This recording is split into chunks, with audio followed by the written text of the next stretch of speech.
Let's go ahead, Sherry, and start the meeting. Ladies and gentlemen, I'd like to lead us all in pledge of allegiance.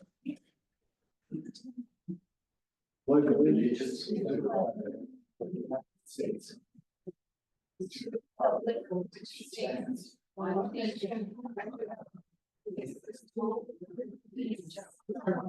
Thank you. Yes. Okay. So, roll call. So Tom's here, obviously I'm here, Jeff and Henry, and it sounds like Les will be excused. I'd like a motion to approve the agenda. So moved. I'll second Tom, Dale, thank you. Discussion. So what I'd like to point out here tonight is a couple of things. As the agenda goes, we will do a brief executive session in the evening for the sole purpose of completing the new-year superintendent. So that's probably the only thing on here that stands out. Jerry, anything else from the agenda standpoint that I'm missing? Okay, so with that, are there any more discussion? Jerry, panel. Okay. All right, so with no more discussion, call order approve the agenda. All in favor? Aye. 100%. Okay. Recognition and welcome of visitors. There's no one is making public comment tonight that I'm aware of. Sherry, okay. So it looks like we're down to student recognition, Jerry. Okay. Ms. Clarence.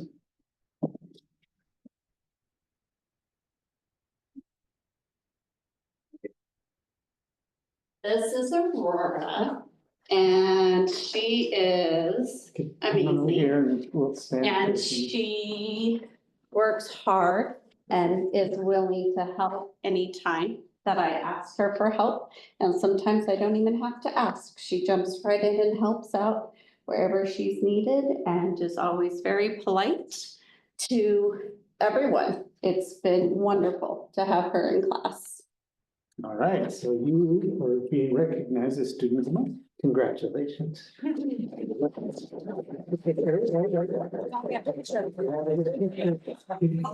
will. Oh, and. That's why when you in the pictures. Oh, it's like grandma always around taking pictures. Yeah. And her dad needs to have, we. Dad? Get the whole family. Thank you. We're gonna make it a thing and a half. Come on in. Her father should be in there. We're so proud of you. Ready? 1, 2, 3. Perfect. Awesome. Can we get one of the board as well? Okay, 1 second. Get a picture with this whole school board. Holy cow. That is everyone's gonna see. Oh, I have been directed. I will stay with you, Pam. Yeah. You and I.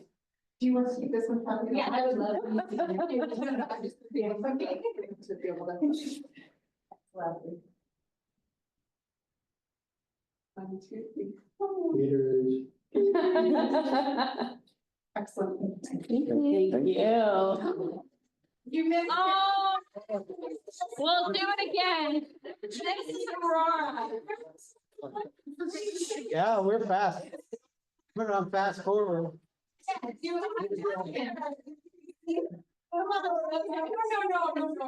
Yeah, wrong. Well, don't get a picture. That's great for your donations. I'm not gonna stop the school board meeting.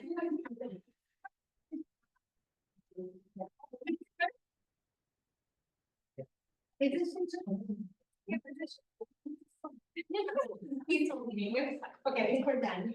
When is the stop All right, so I'm going to read what Mr. Olson said about Layton. So Layton, will you come on up here? Layton Seelig, Layton and her brother Garrett have been with us since they were little. How old were you when you guys moved to San Diego? Were you in second grade? First grade? Okay, so a few years ago, they moved to San Diego. We were so excited when they came back this year, back up here, because we love this family and these wonderful kids so very much. So this is what Mr. Olson says. This is the short acknowledgement of Layton Seelig being the student of the month for the 5th grade class. I want to take a moment to recognize Layton and the incredible contributions she brings to the 5th grade class. Each month, Grapeview focuses on character strong words for the month, and Layton truly embodies these values: respect, responsibility, gratitude, empathy, and perseverance. Layton, thank you for being a shining example of what it means to lead with character. Your actions inspire others, and because of you, our class, our school, and community are stronger and better. Thank you, Layton, for being such an outstanding role model. Oh, wow.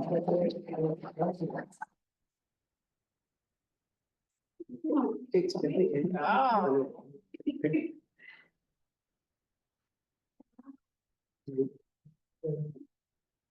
Okay, yeah. And if the school board doesn't know, Haley is a graduate of Grapeview.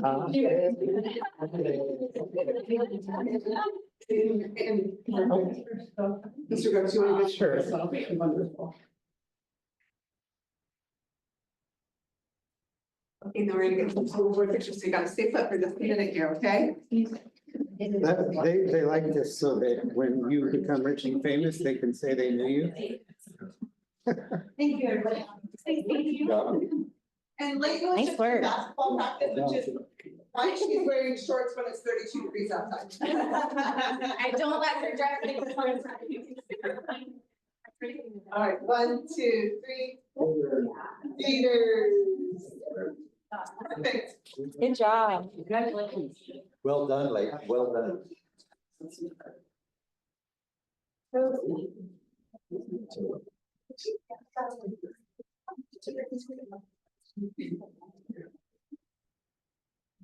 Okay, what, so student recognition. Still a special time of the week. Okay, so it looks like announcements here. So I guess 5th is still the Boathouse Boston night. On the 17th, there's no school with President's Day, midwinter break, and no school. And then freshman girl day on the 19th, and the next board meeting on the 5th. Okay, so I'd like a motion to approve the consent agenda. So moved. Tom? Yeah, discussion? So, Question, go ahead. what is our plan for the? Oh, it says approved resignation of Molly Baker, and that's past tense, so she's gone and Yes, well, long term, so. long term, so, okay, cool. That was all, that was my only question. So then the GCA donation, Yeah, nice. so now this supplemental contract is for reading, so these must have been expenses out of our. No, so to run, part of Title One is to have parent interactions and opportunities, and so having a reading night is one of the expectations. It's part of that, and to get people to do those extra work. Gotta pay. Right. Okay, any more discussion on the consent agenda? If not, I'll call for a vote, all in favor? I, 100%. Excuse me, Les, who made the motion? I was closing the door. I didn't get who moved to. Tom was the first, Deb was second. Okay, thank you. Let me know if I go too fast. Oh, you're fine. I was just closing the door, so. All right, so we're down to the superintendent report, Jerry. So you have the document in front of you. So, at our last meeting, the retreat, we had a discussion about some of the writing around some certain policies that the state was asking us to institute. But what happened, and Sherry was astute to find the documentation from OSPI that those federal court made a decision, and they vacated the decisions that were made by former president. And so that meant those policies that they were asking us to adopt are no longer accurate or legal. And so it refers back to previous policies. And so they plan to give us some more updates on current policies. So things are kind of returning to. So we might have to review go over those policies again, in the future, but the ones that were, we discussed are no longer, the law. So now would these be along what line? Civil rights, that we discussed. Okay. Well, did the policies drive you crazy, or did that implementation document drive you crazy? Or both? Mostly the procedures. Okay. But it really, that's kind of irrelevant because the court threw it all out and we'll have to look at it. So now we can discriminate legally, right? No, it's not about that really. So Apollo, I met with him today. And they started looking at, we've made a long ways through that, and it's appearing that the contingency fund will be able to cover cost of a new control system. So in the original program, it was just the HVAC, but it's looking like there's gonna be enough money there to upgrade and update all the control systems for all of our HVAC work. And so that's a very fortunate thing, because that system was very kind of long to antiquated. And so I was very thankful for that. And it also, it appears that there's a good chance that there will be enough funds there to pay for the trees that we need to remove. That one's going a little slower. I'm gonna kind of wait till we get through all the control systems and see what money they have left, but it seems likely that both of those will be able to be covered. For sure, the control systems, highly likely the trees as well, so that won't have to come out of our.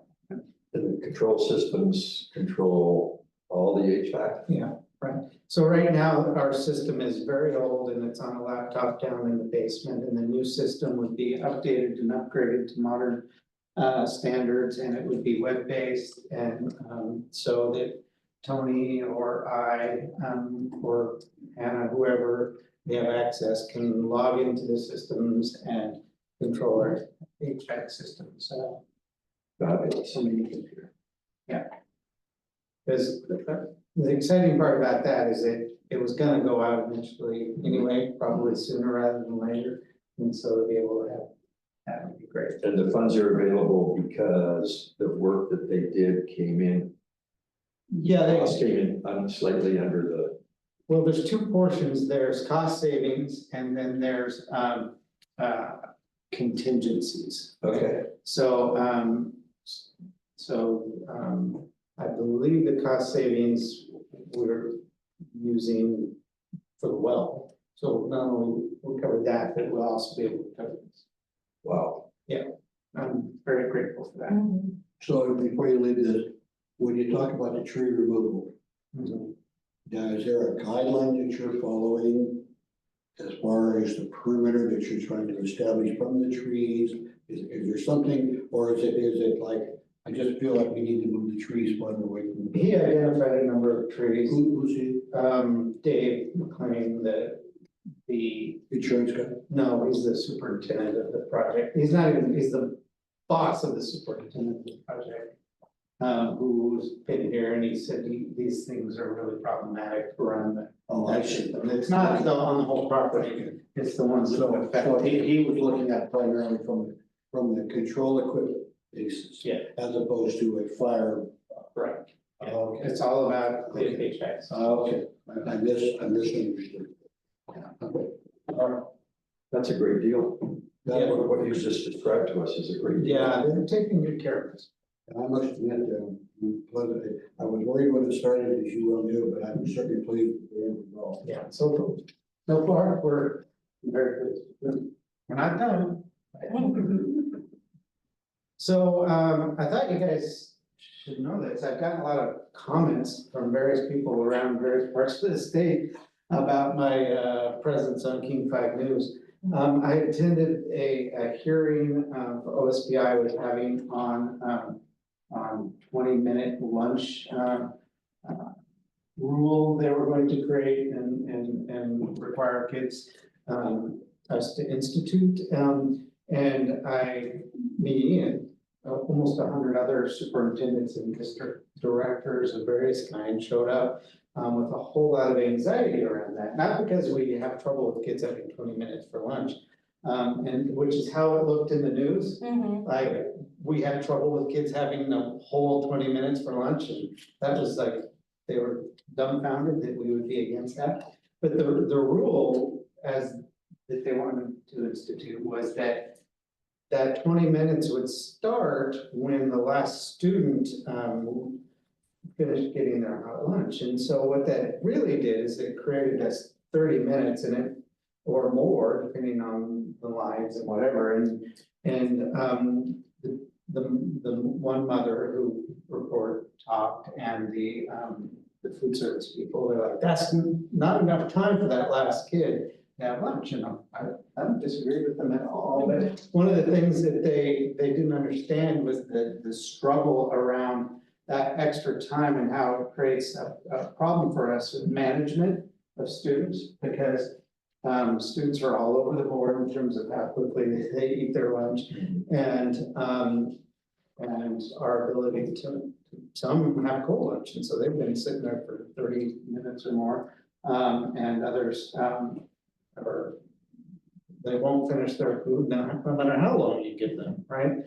And so there's this wide spectrum of student needs, and my opinion to suggest to them is just let us make a decision, let us manage that classroom ourselves, and you don't need the lunchroom ourselves. And because it's, you know, it's not in our interest to have kids go hungry, right? And I just, they quoted me largely because I essentially summarized in a brief statement what all of the superintendents were saying is, just leave us alone and let us run the school, right? So that's why they used me.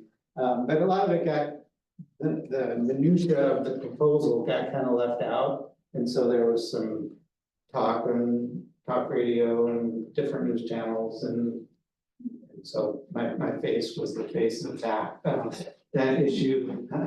And I think the Mason County Journal is doing something too.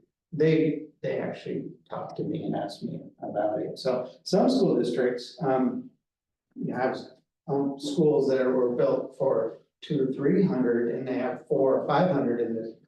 And so they would be hugely impacted because their lunchrooms are not built for the number of students they have. And the superintendent of Edmond School District spoke, and she said, this is going to cost us $500,000 because they're going to have to expand supervision and extra staff.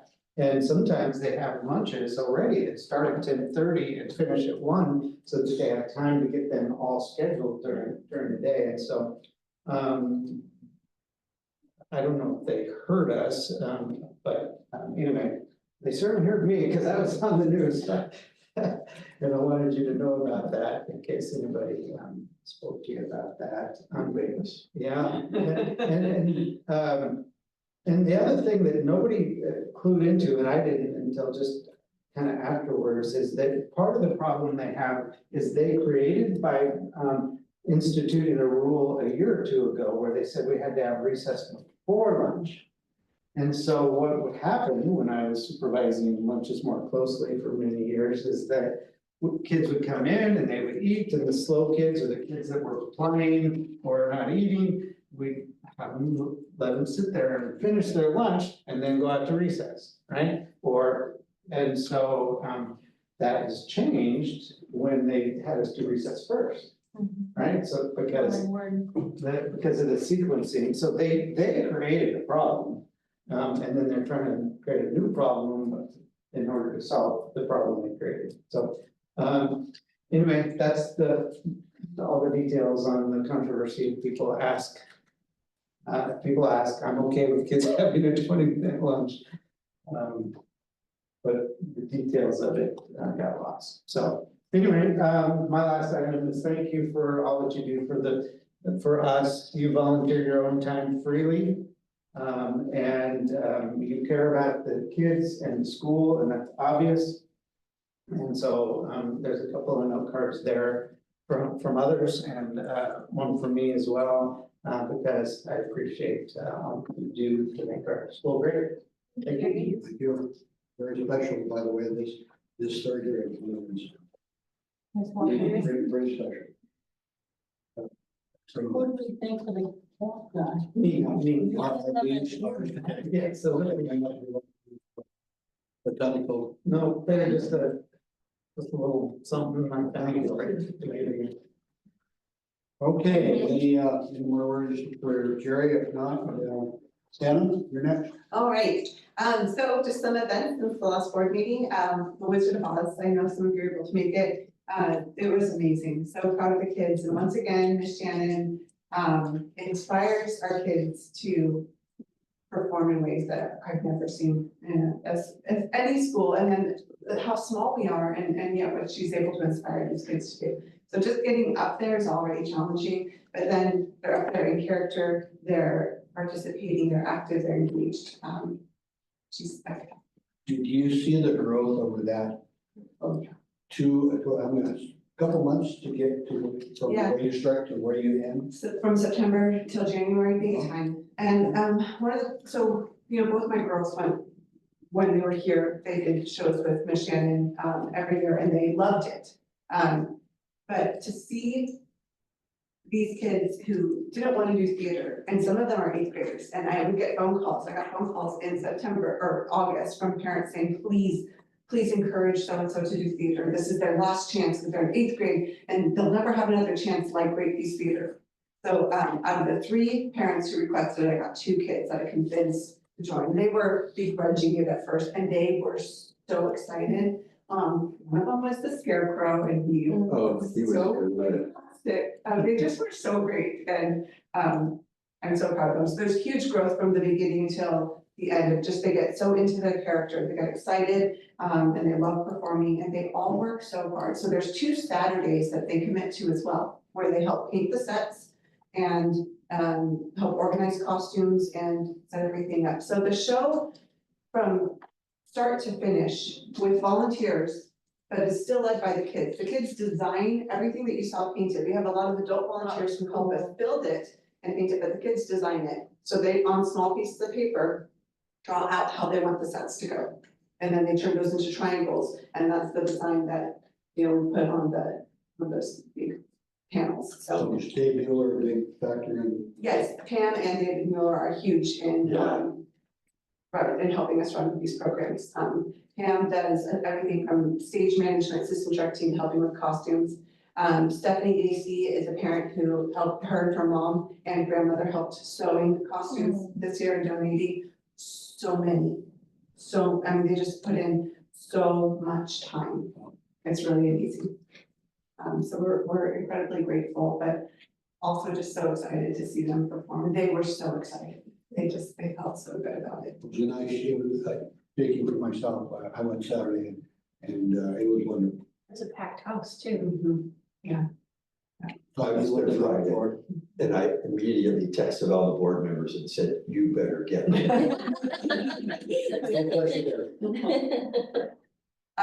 San Luis. Can I make a comment? Absolutely.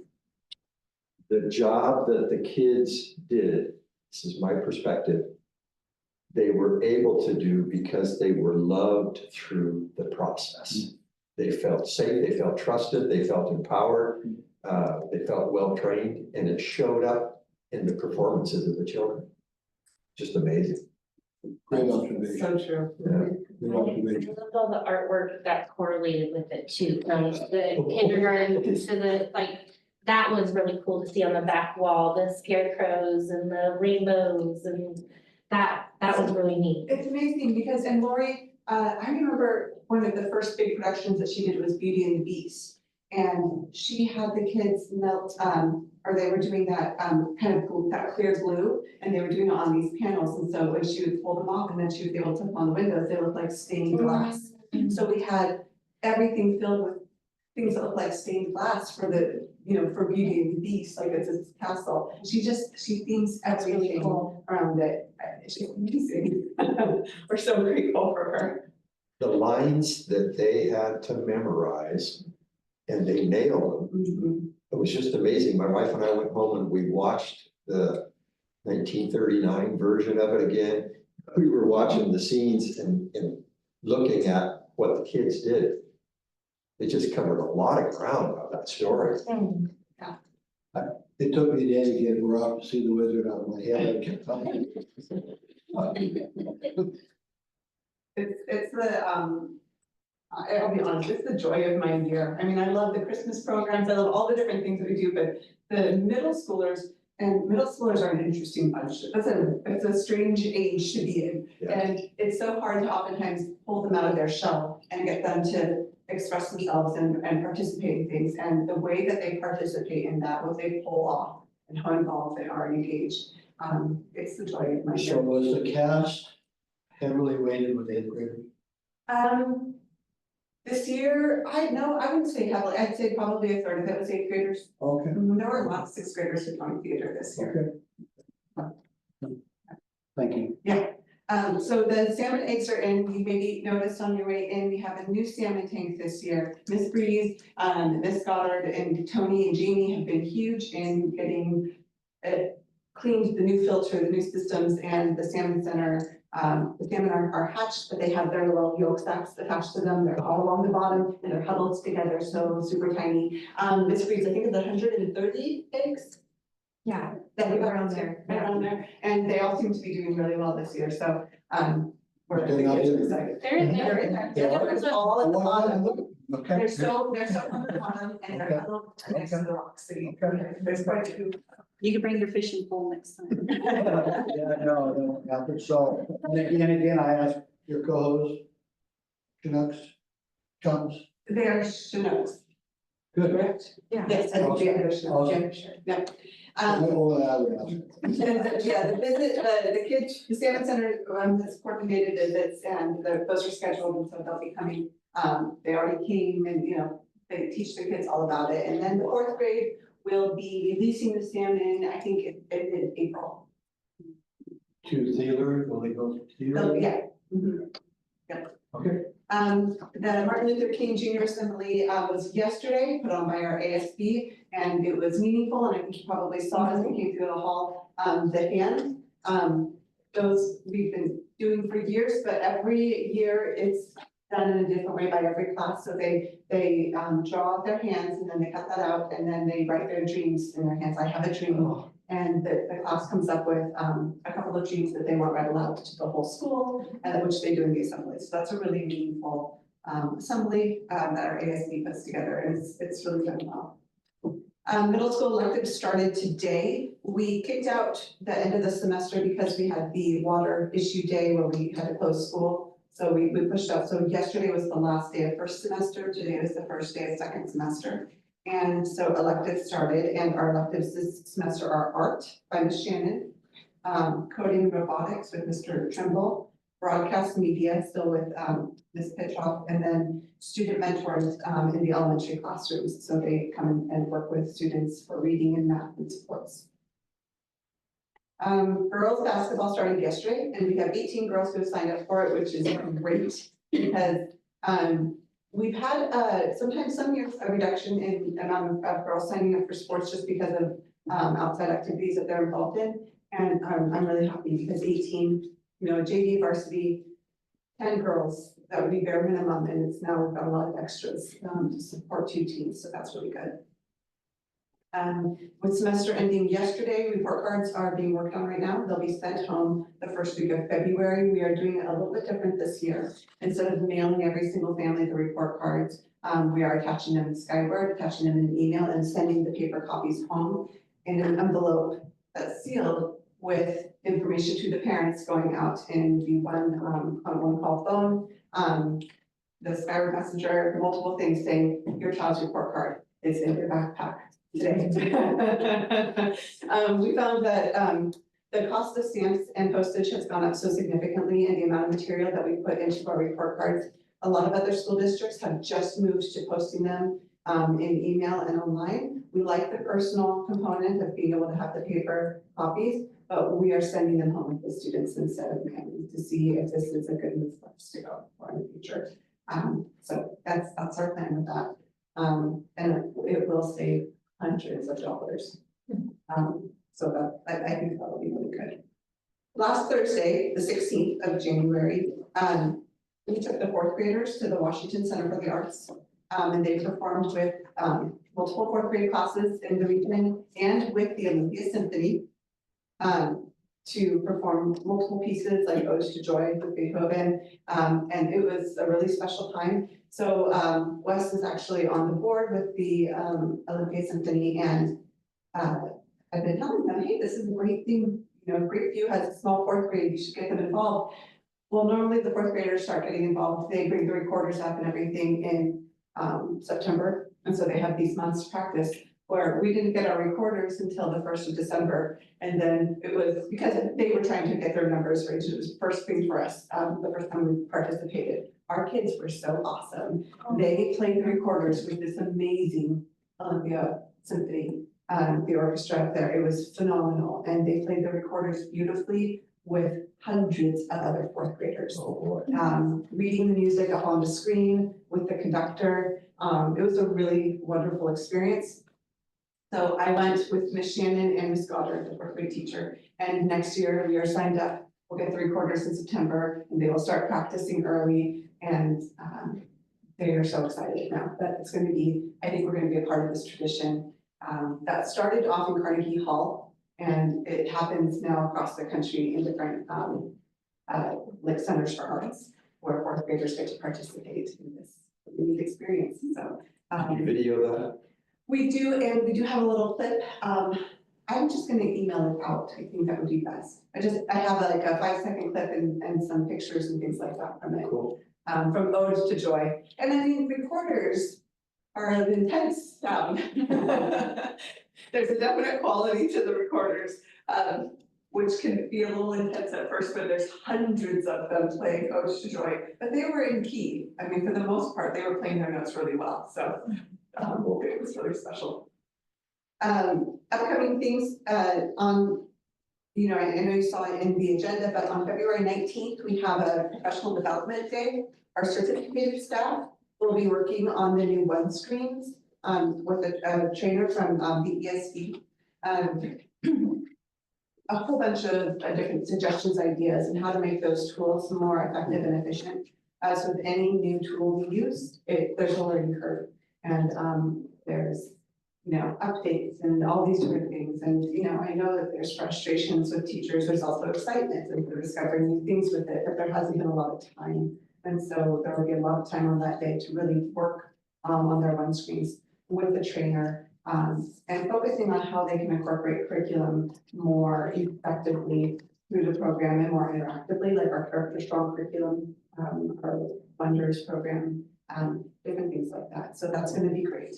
Our paraeducators are coming in for a half day on the 19th, and we're working with them on students who have, so working with paras on students who have disabilities, roles and responsibilities of paras, just really supporting them in the students that they're working with, helping them set appropriate boundaries with students, you know, that they work with so closely, and just making sure that they feel like, okay, when this is exhausting and, you know, here's a boundary that I can put up and I can call for help here and I need to take a break here, just making sure that they take care of themselves too, because it's a hard job.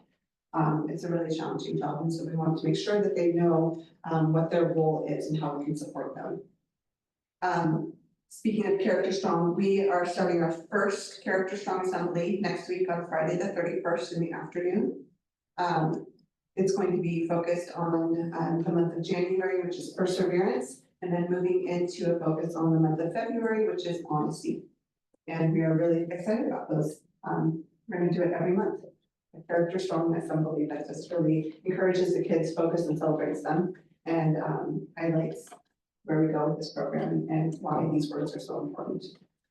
And then, last but not least, in show of our appreciation, we used to do something with the school board in the long ago time that I always say is the prior to the pandemic, the before time, the long ago. We would invite school board members to come into our classrooms as a thank you for what you do, to see us, what's happening with our kids. So many teachers were like, I want them to come on in my classroom, but I don't have a specific example yet because it's the end of the semester and I'm trying to get my schedule arranged. So next month, there will be some more options as well. But for right now, I do have a sign up on some cool things that are coming up in the next week. And so I'll leave that over here at the table, and if you want to sign up for one of these sessions, these class lessons. We have fourth grade doing landforms. They're working in their STEAM program with landforms, so they're actually building landforms. And that's going to be on Wednesday and Friday of next week in the morning from 9:50 until about 10:20 or 10:30. Third grade is in their STEAM class, is making paper mache planets as they work on the solar system. And so that's actually Tuesday, Wednesday, and Thursday, different times of the mornings. And then fourth grade PE. Miss Pierce thought that you might want to see a PE class.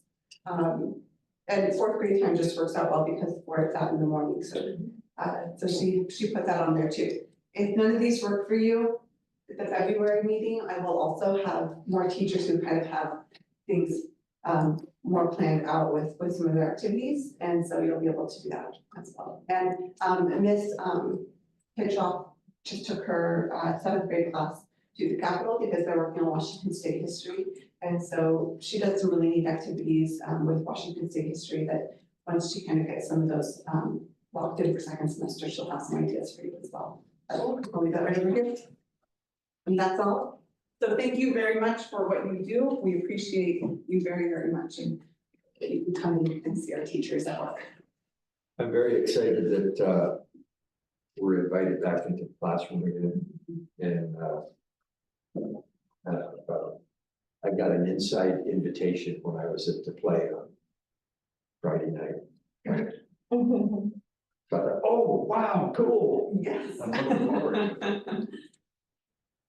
All right, we will thank you. Would you not be so through jail?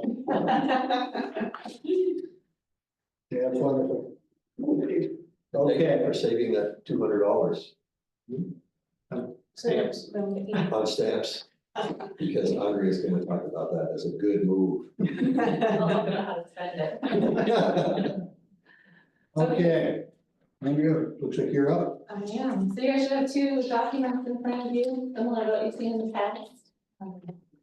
Budget status report. Going to show you the fund balances for our 5 different funds: general fund, ASB, capital projects, transportation, debt service fund. Not huge differences from last month. The biggest difference that you'll see on this page, if you compare to last month, is our enrollment. So we did gain 5 students this month over the month before. So our enrollment is actually quite a bit over what was budgeted. Budgeted for having 210 students, and we're up to 227. And I think Ken has some intel on more students that are showing up this month. So that's exciting. We'll have to keep an eye on some of these classes because they're getting bigger. Like, doesn't that hurt us too in a way? No, it's such a fine line. Okay. So the teacher's bargaining agreement has a class limit on it. Yeah. When you get up to some of these students without offering them some sort of compensation. Yes, they can choose. We're there in a couple, but when you get just a couple students over that number, it's not enough additional revenue to pay for a whole new teacher or establish a whole new classroom. So it's kind of a fine line, but it's exciting to have that many students coming back to us. On the second page of there is the information for you, the transportation information. I'm kind of skipping to the bottom first because it's the same information you had last month. And I have a ask out that I'm hoping to have in my inbox tomorrow or the next day on the last quotes that we need for school buses. And then we'll decide which company to go through to purchase a school bus. But we will plan to purchase 1 school bus this year. So as soon as we have that information, we'll make that choice. You don't get to go for a ride along, you don't get to go see what it offers and what kind of seats and. So the kind of neat thing about the school bus salespeople, they definitely want to sell you a school bus, and they will do anything they can to make that happen. They will bring a bus out to us, or they'll take our drivers or call our drivers wherever they can go see a brand new bus. And we're talking to them about doing that right now, so the bus drivers can look at different styles of buses and decide what's important to them. And sit in one and see what it looks like compared to what they drive currently. New technology too, compared to what we have. Neat.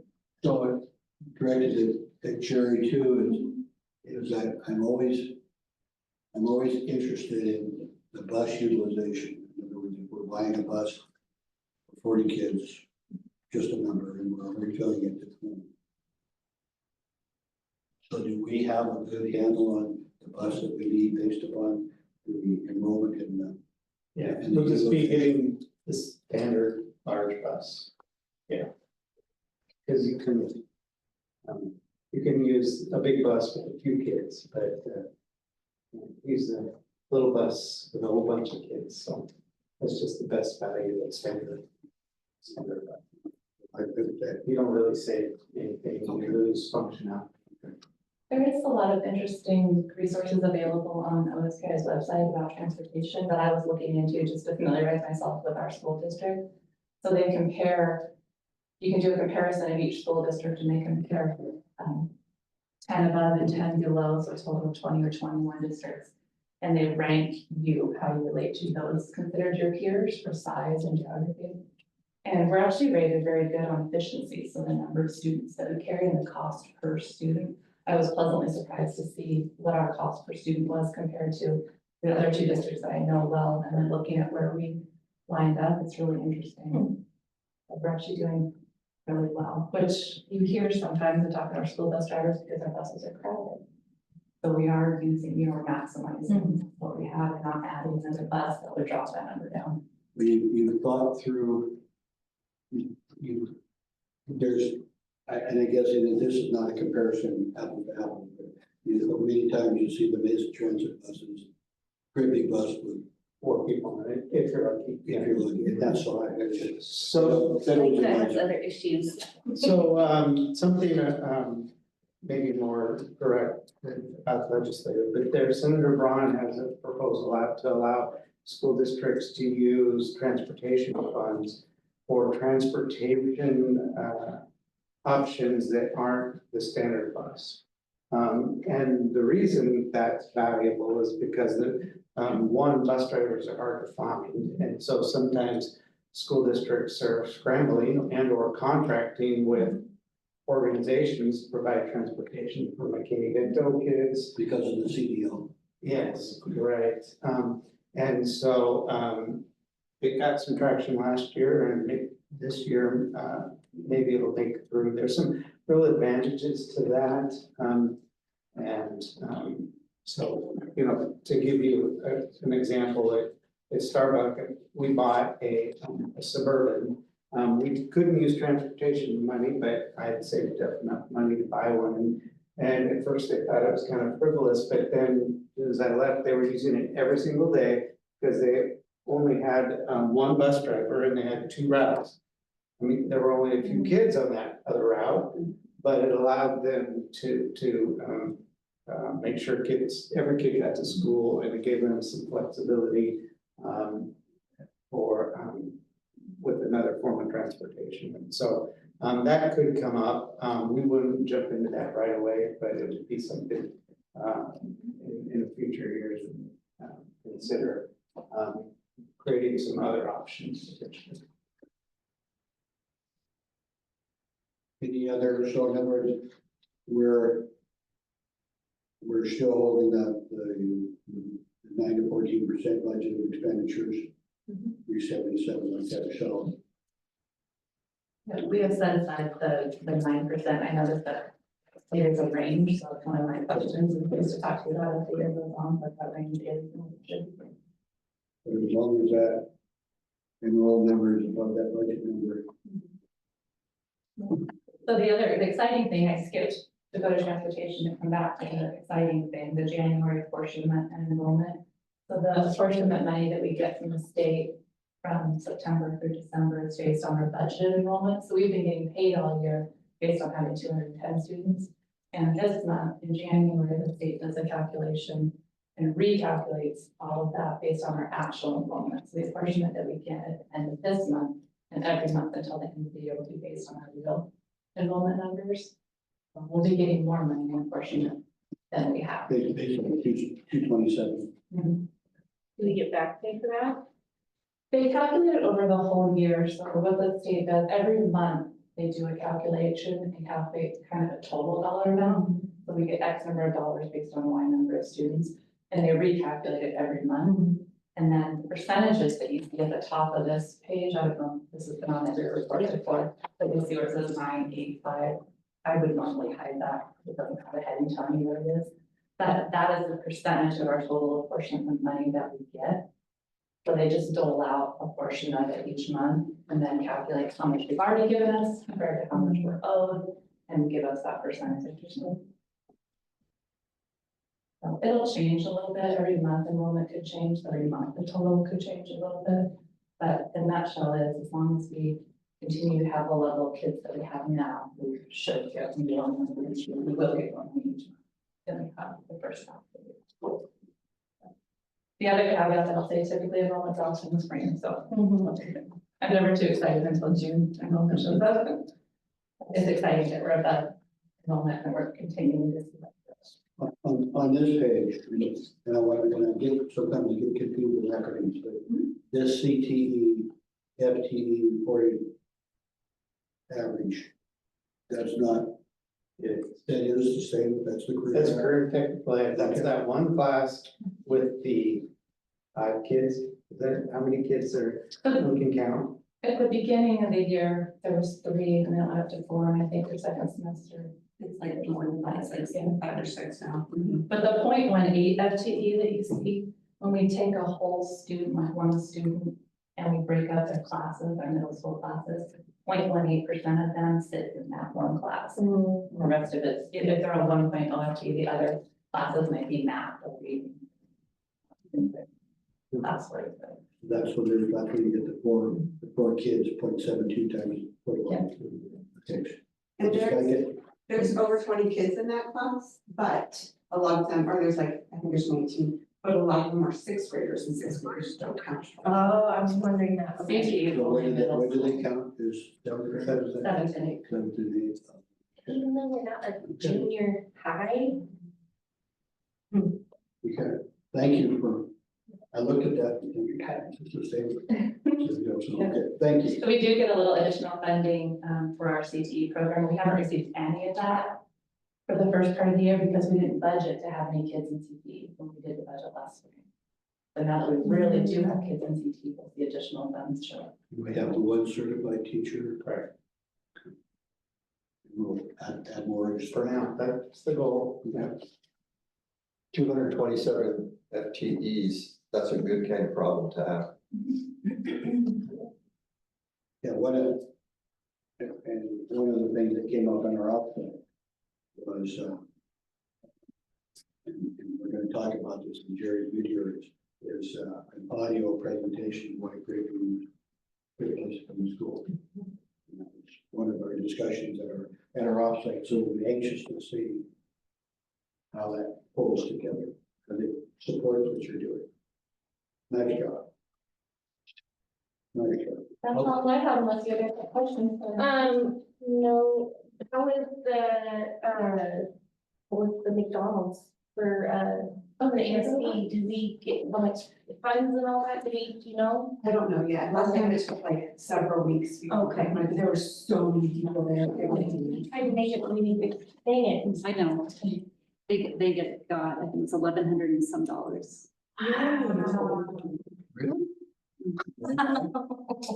That's fantastic.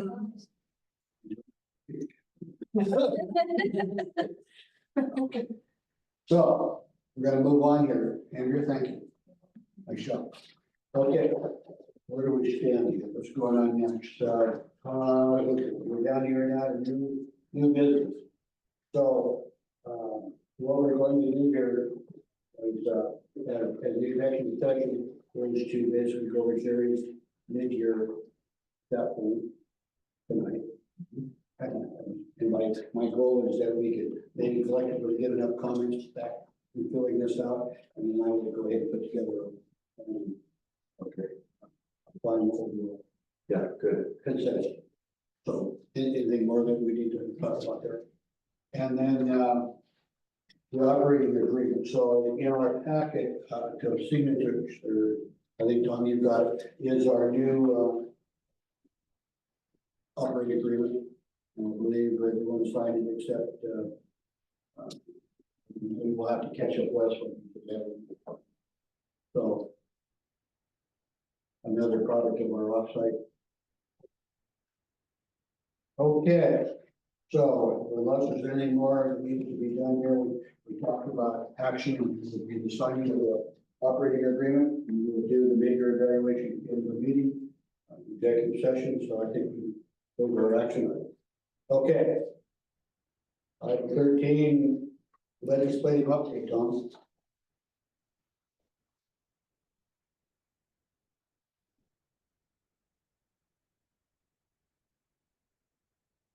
Okay.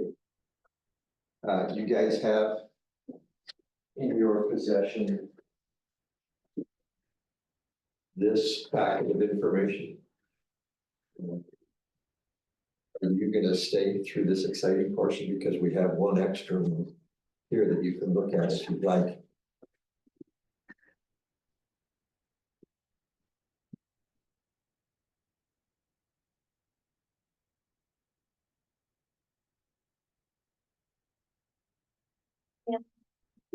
Thanks, Hannah. Thanks. Sign up is right here. Yes, That's all thank you for right. reminding me.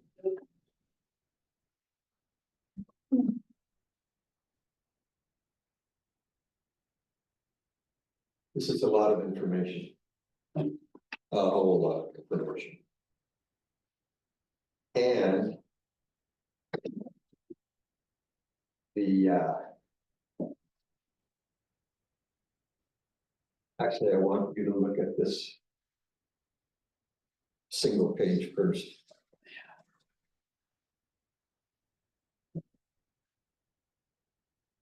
I've got one of those for you as well.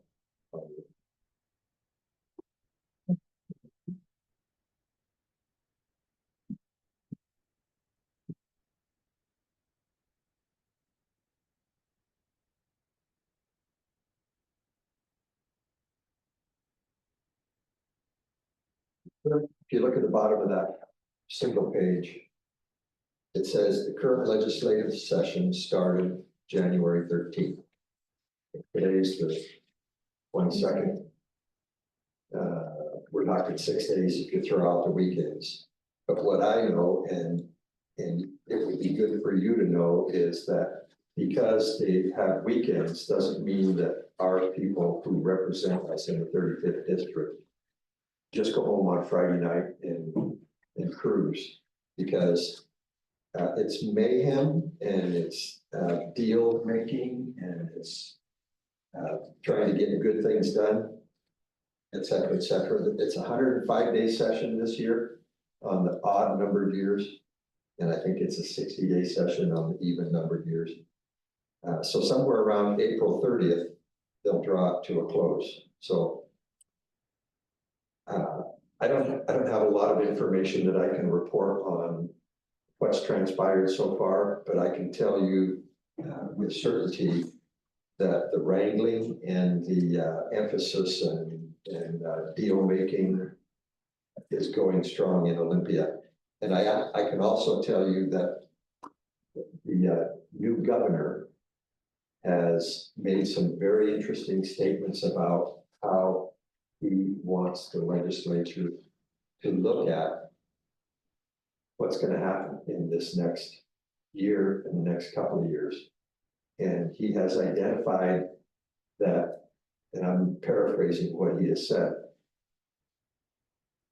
we can't keep growing the budget and spending money without being able to support what we're doing. And he implied that some of the money that has been spent in the past year in various departments, they're going to need to look real hard at what they absolutely have to have, because there may be some trimming down or some slimming down. And that's a real important thing for the legislature to hear. Because if you've been watching, let's say for the last 10 years, each year, the budget gets bigger, and bigger, and bigger, and bigger. And I'm not saying that there aren't needs each year that require more money to be spent. But what inevitably happens behind that is how are we gonna raise taxes to fund those programs? You can make a wise surmise that there are lots of people in Olympia and around Olympia who have ideas about how the money is to be spent, and I'm not talking about the legislators. I'm talking about special interest groups and there's a word for people that do that in the state of Washington, and they probably do it in Mason County, and they absolutely do it in the national budget concerns. And there's a lot of pressure from those people and special interest groups to make sure that their needs are taken care of, which really makes it difficult for us as schools to have our voices heard and to have enough representation in Olympia, basically to say that the Constitution says you are required to fully fund education. And how long ago was the McCleary decision? I don't know. 10 years. 10 years? Yes. Yeah. And it finally came out and a whole bunch of money was allocated and it got spread out and utilized and here we are that several years later and we're still trying to get levies to take care of our responsibilities as school districts on the local level. And you know, we talked about it last year, we talked about it the year before. Education gets shortchanged. So there's a lot of voices in Olympia vying for or fighting for dollars. And we have the opportunity to be an advocacy group so that the legislators down there hear how important it is and why it's important. So the first couple of pages just talk about advocacy in general. And it talks about the Washington State School Directors Association and our advocacy. And when I say our, we are members of WASDA. WASDA helps us in significant ways, important ways. And they're doing the same thing for all the other districts in the state. We're a small district. There's clearly a difference in small districts and large districts from the standpoint of large districts have always had sway, and they still have sway. Fortunately, in the last couple of years, there's been some leveling of the playing field, which we've talked about last year. I want you to look at this page that has a picture of the Capitol building. It's the tenets for effective advocacy: curiosity, competence, confidence, and commitment. We need to get to know the legislative activity as best we can. And in doing so, then we can be more effective in advocating. And we actually do have the ability to be effective in our advocacy. And I think this year we probably have the best chance as a school board at Grapeview to make a commitment to do something. And we'll talk about that some more in the way of advocacy. If you flip over the next full page, it talks about what is advocacy.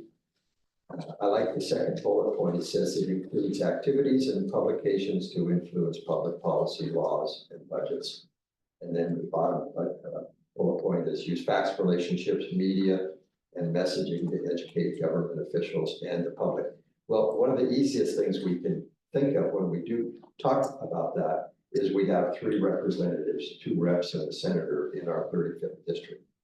the next page, but we can go beyond that because we do have the ability to weigh in on all kinds of bills as they work their way through the legislature.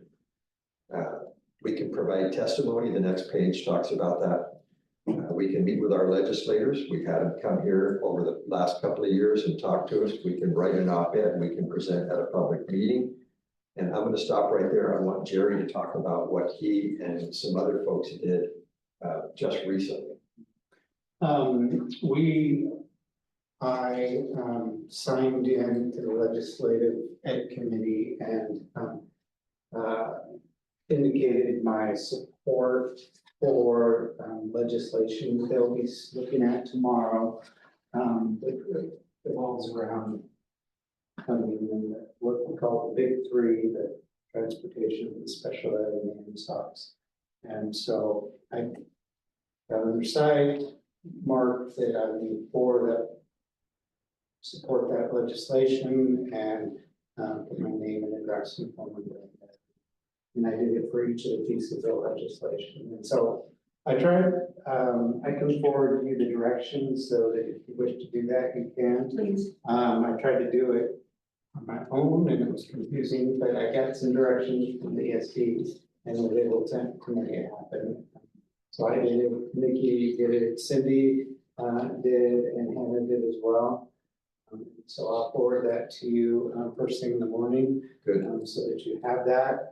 If you are so inclined to do that, do it right away, because I think this, the hearing is tomorrow afternoon. Is it, when we give our name and address, do we somehow indicate that we are board members?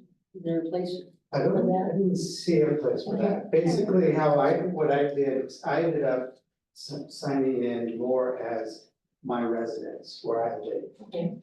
So, and I actually did that because, to make sure, because I know our guys are pretty in tune with us and supporting with us, but I wanted to make sure my legislators knew that we were supporting that. So, And is it mostly a checkbox, like you yes, said? it was a checkbox. Okay. And I did it each one at a time, each bill, so I couldn't do them all with click. Sure. I did one for each one, so, and that's kind of, a simple way of saying you support. You could sign up to testify if you wish.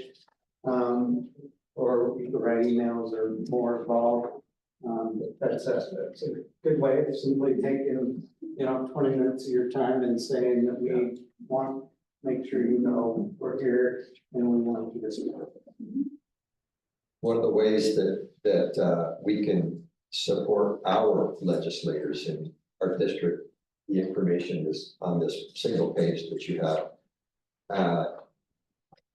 When you go on the website for the legislature for our district, they don't give the legislators' email address. They give you the opportunity to sign in with your name and address, and based on your address, that's going to identify you. It's either going to be Travis or Dan or Drew McEwen. And there are phone numbers on the list here, and these come off of the website for the legislators. This is a office phone number. It's not their cell phone. It's not ringing their house, and that's good. I like the fact that they can be protected from too much harassment that way. The other thing you can do is you can send something through the mail. And I put the address there for the Washington legislators. And to send an email, there's a website link right there. You can go to that, and when you get on the Wild Ledge website, it'll guide you to that same email there. You enter your personal information, and then it guides you to the right person.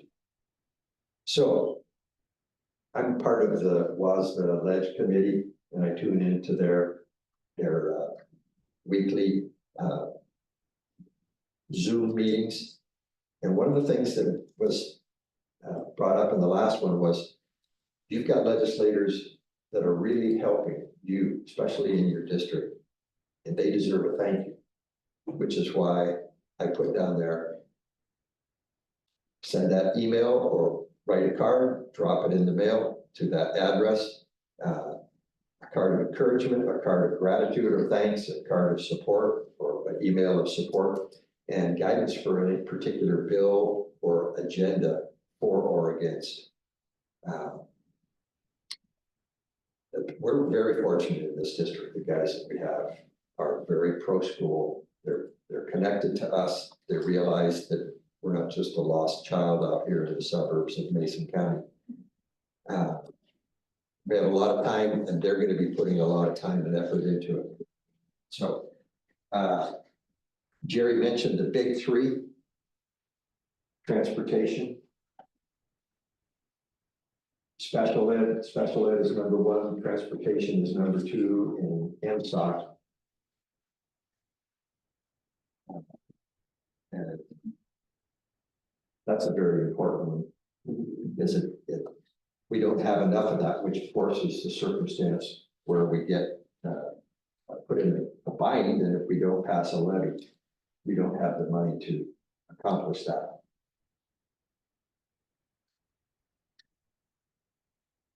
I'm going to skip over here a couple of pages. A lot of it is how WASDA goes about their advocacy.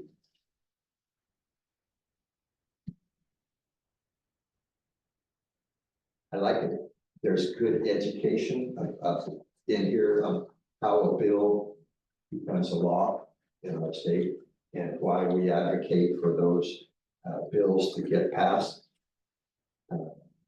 We talked last month briefly about the fact that we will have the opportunity during this period, January, February, March, to go down to the Capitol. One of us, two of us, three of us, four of us, and go visit our legislators, or maybe go sit in on a committee on something that's really important to us.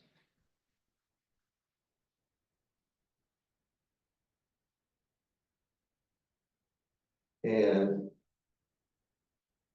I will give more information as we move along. And I like the idea of some of us going down there to the session. It's an educational thing to do. And it's going to be really important to watch the interaction. If you would like to listen in on the Tuesday WASDA Ledge sessions, I'll send you the link to that, and you can sign into it and listen. It's very educational, and they have a lot of guests that come and help out on those weekly call-ins. Do you have any questions about anything I've said so far? I want you to turn to the page. It's near the end. It says what we know, 2025 legislative session.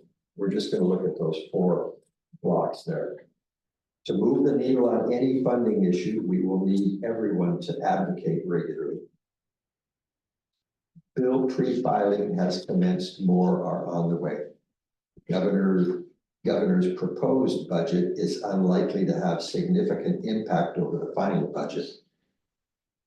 And lastly, we will be asked to weigh in on proposed revenue. It's really disheartening and disappointing, and we've talked about this in the past, to watch the funding that comes down the pike and gets approved for education. Travis shared that with us last time he was here. Shared that with us the time before that when he was here.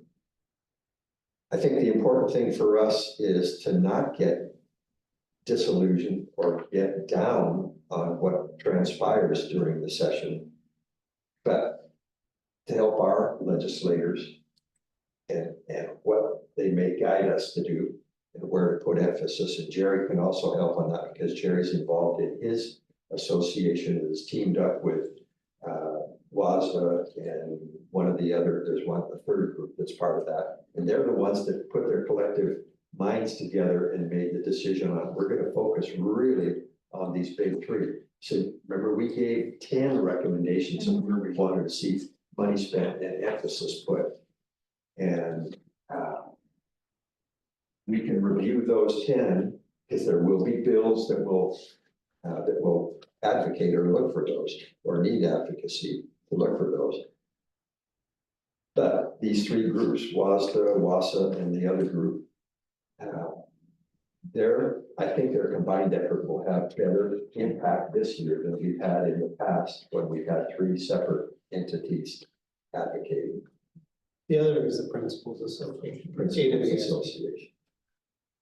Well, I'm glad that our principal wasn't here when I couldn't remember the name of the association. What's interesting, I was encountered an individual with maybe I'll remain nameless with, that person's aggressive behavior toward me was, why is Washington rated in the top 20 for cost per student? Being the highest cost per student. Right, in other words, like, in the country, it looks like we're like 13th. But one being the top, which was in Washington DC, was over $32,000 per student. Below was Idaho and Wyoming, down at $6,000 to $8,000 per student. We were at 19.5. And what's interesting, it seems to me, and I don't necessarily understand all of it. We certainly understand the impact of special ed. We certainly understand when we have to run levies to cover things like the transportation, and then of course the MSOCs, which we're really not much we can do about. But there still needs to be, in my mind, more transparency about what goes. I think Tracy used to have, and Andrew, this might be something we pull out. She used to have a pie chart that showed the breakdown, remember, costs. Of our costs and what, the percentages and whatnot. I'd like to get a copy of that again, so I have in my hip pocket to basically talk more intelligently, what I'm able to do. But there's still that, I think we're still gonna need to basically make sure that we all are prepared for those conversations, because there's not a lot of room here. Only one thing you didn't point on is our insurance, how it went up, and I saw on the news the other day, like Seattle, theirs went up 60%, so that's a lot of the budget there. And then just the issues that come up with running a school, the roof leaking or, something just happening with the systems that could totally bankrupt the school. It's interesting because I even heard Ferguson say the state doesn't have a revenue problem, they have a spending problem. Yes, correct. And so when you Not hear just in that, school, it's throughout the whole budget. yeah. So when you hear that, it's like, okay, it's like, what are the handles that we have? I mean, it's like, you don't spend, how you save money is you don't spend on something. But my sense is here, we're spending money on the things that we need to put the money into to get, at the end of the day, to give these students the quality education that they deserve. When you look at what happens Friday and Saturday here, that was outside of the normal. Yeah. I mean, that didn't occur by virtue of budget, that occurred by just tenacious behavior. There's a lot of people that worked on this that were either volunteers or didn't get a cent in the stipend. There were those some that did, but there were a lot that didn't. So in other words, yeah, I'm pontificating some of the stuff, but I think that transparency around this is costly. I would have been a terrible advocate against the school had I not been on this school board. Sure. To understand, I mean, there's lots of people that are relying on us, trusting us, that we're watching what's going on. Anyhow. We have three things really going for us. The school is really well run. And the coordination between staff and the administration, and the principal and the superintendent, just really managing well That's to our benefit. You look at these districts that you've heard about that are in trouble. Moses Lake over there was $10 million wrong in their budgeting and calculating of things. Seattle was off the charts. Well, they're hemorrhaging children too. They can't Yeah. keep them in school, period. So that's an issue too, funding of the students not enrolled, that funding's not there. The second thing is our community really supports us, and we have consistently brought levies before our community and passed the levies. That's very important. And the third thing is, in my mind, is the support we get from our elected representatives here and the quality of the staff programs. So Andrea, when we have a full-time equivalent, if their attendance is 80%, is that full-time equivalent deducted? If they're enrolled, they're enrolled. So, okay, so enrollment isn't really, doesn't have a function in revenue generation. Enrollment does, attendance does. Enrollment does. attendance, but Good, that's what I meant to ask. I asked that wrong. Okay. All right. So in other words, but if we have them, like Josephine used to point, if we get them through the door, we can do something. We gotta get them. Okay, that's where the enrollment comes in. Okay, okay. All right, thank you.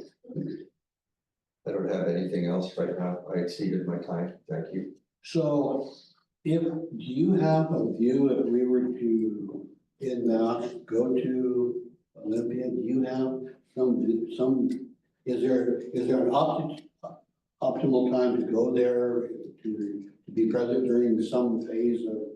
Yeah. It's gonna be when our legislator is involved in decision-making in his committee. We have that as it relates to schools and funding, et cetera, et cetera. And the other is when, during the process of when the bill is being considered / hammered over, fought for, et cetera, et cetera. And the bills that are important to us. So when we can zero in on those bills, when they're being dealt with, and Jerry was advocating, because this one has a hearing tomorrow. And the other is when our legislators, if we go down there, when any of our 3 legislators are doing the hard work, and we show up there, we will imprint on them, we will encourage them, and they will feel supported. They'll know that they're doing what their constituents want done. Okay. Any other wisdom? Thank you. Nice job, Tom, taking us through this packet from Wadsworth. It's good stuff. It was pretty well condensed. Okay, we're to the point on the agenda. We're down here in policies. This is our first reading. Discussion. So I read through this 3210 policy with prepping for the meeting today, and one of the things that stood out here was a comment. And that 3210 is that's a really dicey. What jumped out at me here. There was a statement that was made when it came to harassment. And examples of employment discrimination. You're not on the student one? Yes, I'm looking at student, let's see, this is 5,000, yeah, 5,000 in the Kevin. I Personnel. Huh? Personnel. The action on non-discrimination and affirmative action. But I found interesting there, a statement that was made in there that harassment could be prohibiting an employee from using the restroom consistent with his or her gender identity.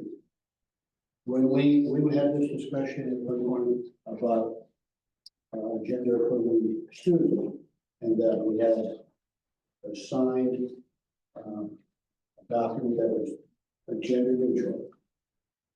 And but that person didn't have to follow, didn't have to use that bathroom.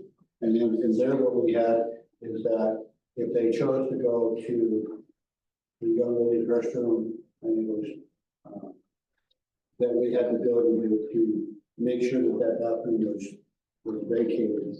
Would that same thing, would we have to do that same thing here then? Or if it was We have individual bathrooms that are locked and closed, so it's Okay. really not a non-issue. This is specifically around personnel, and it's a non-issue. Okay. Because of the individual bathrooms. There's lots of dicey stuff in it. That was kind of the thing that jumped out at me, was like, wow. Do we have this, we have this policy now, don't we? But last update is March 2024. Okay. I thought it was interesting about the military, whether you're a veteran or active military, as if you could be discriminated against because of that. I just thought it was interesting that it didn't come up. Yeah, I don't know why that's so pervasively included, I'm just surprised. because they don't. My only guess is that that has to do with that whole I mean, that's what I could think of too, because I thought, what? Otherwise, I wouldn't be thinking about it. Zero. Seems to me that it's advantageous to have been military. Just one thing I wanted to bring up, under new business and or action items. It's an approval item for the school board, operating agreement. So it usually somebody motions to approve it and then everybody signs it after it's approved to adopt the. That's correct. We all have all signed it.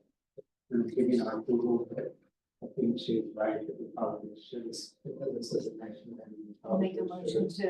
A motion to approve it. Interesting, because and the little confusion there was, we talked through this extensively during the workshop. And so but we actually, okay, so are you advocating that we would go back then and do That's how we always did it in the past, that it was I think, right. an action item, that it was approved and then everybody's agreed and. let's finish this policy, first reading, and then we'll go back and, Okay. thank you. Mhm. Okay, so, that was the one that jumped 5,010, just jumped out the complexity around that. Personal leaves and transportation. I didn't see anything under the transportation other than, what's stuff out here.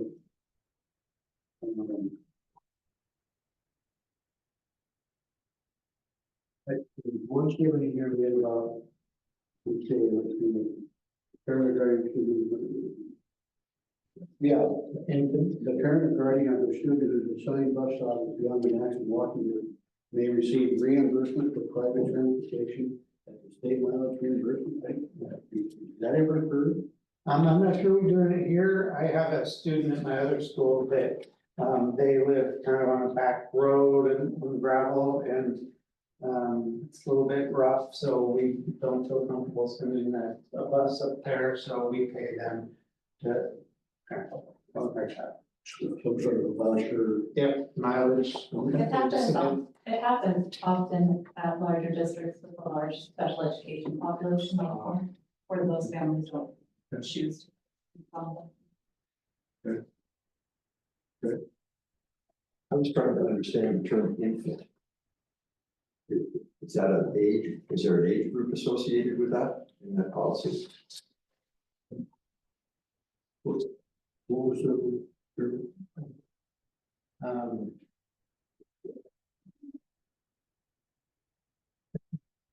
So I read that. It's just. For a student, and your mom, you can bring your kid. And we can't stop. Oh, okay, good. Good. Oh, so no, so the mom was on the school bus, the escort decided there was an infant involved, they're allowed to apply this policy. Yeah. To include, okay. Yeah, eighth graders, I hope we never have that. That is the rule. Oh, like, well, having a car seat on a bus, I mean, that's just whole things. Like a nightmare. They have lap belts, right? In Um, the front? No, It can't. there are some buses, it creates its own separate problems when you have that. And so, we are looking at having we had conversations about having some rows of goats, for kids, but, it's a whole kind of different kind of logistical problem and liability problem. We have them, so it's, good and bad. Mm-hmm. And to make sure that that student stays buckled too, I would imagine. Okay. Any more around the policies? Before we move on. Okay. We move on then to the chamber. Packer, subject on chamber. Okay, so Sherry brought up a good point, so let's go back around to item 12. That should be approved in 2025. 26 operating. 24. 25.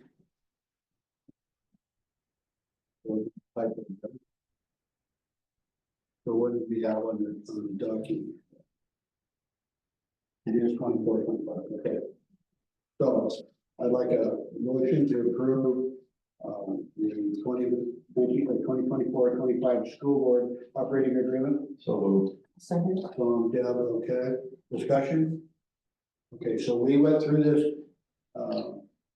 quite thoroughly during the offsite, agreed to some, did we make, we made a typo. Just a couple of a word and then Change one word, quite now. Okay, so we went through it then, that we sure that's been gone through.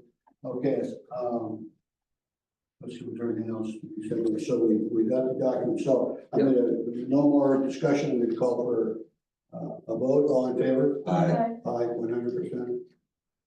Okay. Thank you, Sherry. Okay, well, we're down to, we've got these policies, future agenda items, for the board meeting, your data presentation. Now, this is standard basis type stuff. Okay. yeah, all of our internal testing. Okay. And then crisis response training for staff and students in March. Okay. All right. Anything else there in your future agenda items, Tom, that you think that, well, you had your session in there anyway, so. Anything you can think of? Okay. Well, we're down to item number 16, which is, board superintendent reflections and comments. Tom, I'll start with you. I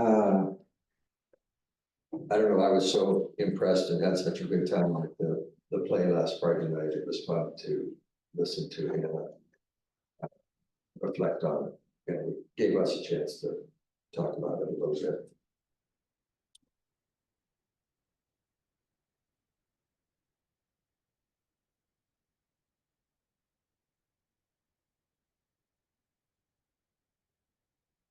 Andre, I'm really glad you're here on board. And I mentioned to you guys before that based on what happened in the last couple of legislative sessions where education got, in my opinion, mistreated from a funding standpoint. And I said at that point, I want to fight. I want to fight and do whatever we can from an advocacy and informed advocacy standpoint. That's why I'm the legislator. That's why I'm on the school board. Because we have to, we're not going to take it laying down. And if they don't do it this year, it won't be because we didn't be in the battle with it. That's it. Thanks. Thank you. Andrew? I am excited to go into the classroom. I can't wait to go look and sign up. I'm honored to be invited in there too. I think that's something not everybody gets to see. And thank you, Tom, for the advocacy for the lots. It kind of opened my eyes, and also realizing that you can't be on autopilot for this. And that's the main reason I'm here, is I don't wanna be on autopilot anymore, and I don't wanna see our children suffer. So, Tom, thank you. Deb, I too enjoyed the play, it was great. I liked having the kids here today, it was fun. Avery, thank you, you seem to be just like sliding right in, just become one of the gang, that's perfect. Thank you, I appreciate that. Gary, thank you very much for showing up. Yes. I appreciate it. It's nice to be back, actually. Once in a while, but not like every. Yeah, thank you, appreciate it. Tom, thank you very much, because I think I've been intimidated about how to just get into the process. So now that I have a couple of addresses to go, and if you send us something, I can do it, it's just getting there. They make it so hard. Yeah, They make it really I hard. just know how to navigate the system, and so I really appreciate this a lot, I think that's wonderful. And I need to say that we had that offsite meeting, and I came out of that excited, felt real positive about everything we talked about. It just felt like a good session, and I think it brought an energy to us that we needed, so thank you again. so before Jerry, I too, Andrew, thanks. Appreciate it. And, I too, Tom, thanks for continuing to open our eyes, and I think back about when Travis was here last summer and just how emotionally connected he was to the full funding and the special ed and the MSOC, and we fully appreciated what we're trying to do. And I guess, Deb, you brought up something I want to reiterate a little bit more, is on our offsite, we get a strength, weakness, and opportunities and threats. And I really hope that when we get a chance to get that out in front of us, because I think some really valid points came there about why we are the way we are. The thing that still sticks in my mind is the audio presentation by the kids. Why is Grapeview good, whatever you want to call it. And I think there was some eye openers there about our strengths and some weaknesses and some opportunities for us and the constant threats. So anyhow, that's where I stand. And the Wizard of Oz was a lot of fun. So, okay, Jerry, I am with you. I just appreciate Tom's advocacy and your willingness to step into the legislative advocacy, because I think there probably was a time when we could just kind of coast and it would probably be fine. It seems perilous and surprisingly so. The funding for schools, there's a lot of reasons I can't seem to explain. Can't explain them all. I just know where we're at. And the current status is we've made decisions years ago that have helped us to be okay right now. But if they can't come through with some more answers in years to come, it's gonna continue to erode our stability. And so, we will just be absorbed if we can't do that, right? So for us, it's even more important. And so as a school superintendent, when I talk to them, they're like, they expect me to say, give me more money.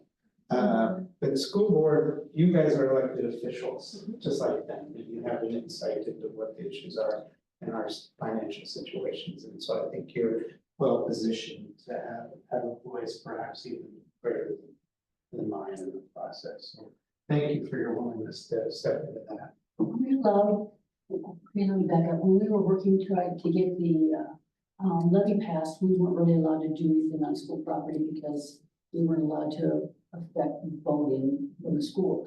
But can the school website have like this address saying, if you want to encourage your representatives to vote for education, here are some ways you could do that? Or is that?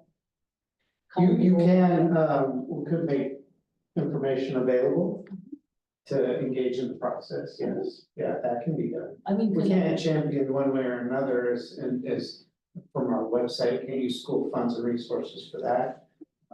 But we can make information available to the community about legislation, their contact information. Information. The challenge with that is that it's a moving target. Yeah. Right. You might get the guys who don't want it. Well, yes, there's that true, but also, it changes hour by hour what's happening there. Oh, okay. And, it was a real eye opener for me in the transition kindergarten legislation that I was highly involved in trying to advocate for. Or against, but by the time they made all the changes and shifts to it, at the end, I was like, oh, wait, now I'm for it. Right, and so you have to watch it really carefully. And so. This is my observation. Thanks. Okay, I'm looking at the agenda we've gotten through. So we completed this portion of the meeting and we're now ready to go into executive session. Item number 17. I'm gonna say that we're gonna go in here. I'm assuming we can go right into this session. Can I use the restroom? Okay, let's go ahead and take, we're back at 6:45. And sure, I'm gonna say that we're gonna probably get into this thing. I was saying she didn't. Okay, at about 7:10, I think we will probably be done. So that's what, 20 minutes? Yeah. And you don't have to come back. I agree. I will tell you guys, if any of you have trouble doing the process that Jerry described on the legislative website about support, like showing your support, I did it also, and it's really, really easy. I forget what entity sent us, email. Yeah, I mean, On how to do it, so if you have any trouble, call me tomorrow. I'm Okay, happy to thank you. talk. Good. yeah, the ESD. So, Good night. night, Andy, thank you. We'll see you So- tomorrow. She's really nice.